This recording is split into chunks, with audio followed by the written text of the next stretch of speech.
Hi friends, ఇక్కడ question చూస్తే పక్క పటంలో ఎల్ ప్యారలల్ ఎం అంటే ఎల్ ఎం రెండు రేఖలు ప్యారలల్ గా ఉన్నాయి, సమాంతరంగా ఉన్నాయి అని అంటున్నాడు.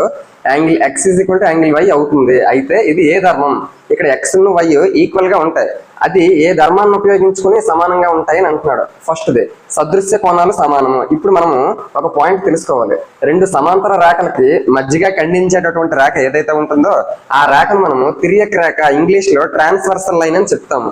ఇప్పుడు ఆ విధంగా రెండు సమాంతర రేఖను ఒక తిరియక్ రేఖ ఖండించేటప్పుడు మనకి 8 రకాల కోణాలు వస్తాయి. ఇక్కడ 1 2 3 4 5 6 7 8 ఆ విధంగా 8 కోణాలు వస్తాయి. ఇక్కడ పై ప్లేస్ ఏదో ఉందో ఇక్కడ పై ప్లేస్ ఏదో ఉంటుందో ఆ రెండు మనకి ఏమవుతాయి అంటే ఇది ఇది అలాగే ఇది ఇది నెక్స్ట్ ఈ కోణము ఈ కోణము ఈ కోణము ఈ కోణము ఆ విధంగా ఉండేవన్నీ కూడా మనకి సదృశ్య కోణాలు అవుతాయి. సదృశ్య కోణాలన్నీ కూడా మనకి సమానము. ఇప్పుడు ఇక్కడ చూస్తే మనకి ఈ విధంగా ఉన్నాయి అంటే తిరియక్ రేఖకు చెరో వైపు ఉన్నాయి, అలాగే అంతరంగా ఉన్నాయి. కాబట్టి వీటిని ఏమంటామంటే ఏకాంతర కోణాలు అని అంటాం. కాబట్టి ఏ ధర్మాన్ని ఉపయోగించుకుని చెప్పాము అంటే ఏకాంతర కోణాలు సమానము. మరి అటువంటిది ఎక్కడుంది?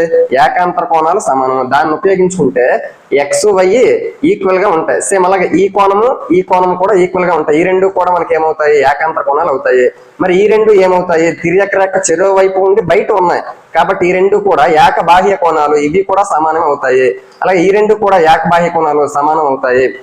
మరి తిరియక్ రేఖ ఒకే వైపు ఉండి అంతరంగా ఉంటే ఈ రెండు కోణాలు మనకి సంపూరకాలు అవుతాయి, 180 డిగ్రీలు అవుతాయి. అలాగే ఈ రెండు కోణాలు మనకి 180 డిగ్రీలు అవుతాయి. నెక్స్ట్ తిరియక్ రేఖ ఒకే వైపు ఉండే బాహ్య కోణాలు అంటే ఇది ఇది ఈ రెండు కోణాలు మొత్తం 180 డిగ్రీలు సంపూరకాలు. ఈ రెండు కోణాలు కూడా 180 డిగ్రీలు సంపూరకాలు. ఆ విధంగా రెండు సమాంతర రేఖలను ఒక తిరియక్ రేఖ ఖండించేటప్పుడు ఎన్ని రకాల కోణాలు ఏర్పడతాయో ఈ వీడియోలో చెప్పాము. ఇక్కడ ఉండేటటువంటి ధర్మం angle X is equal to Y అవ్వాలి అంటే ఏకాంతర కోణాలు సమానమైన ధర్మాన్ని ఉపయోగించుకుని అవుతాయి. Thank you.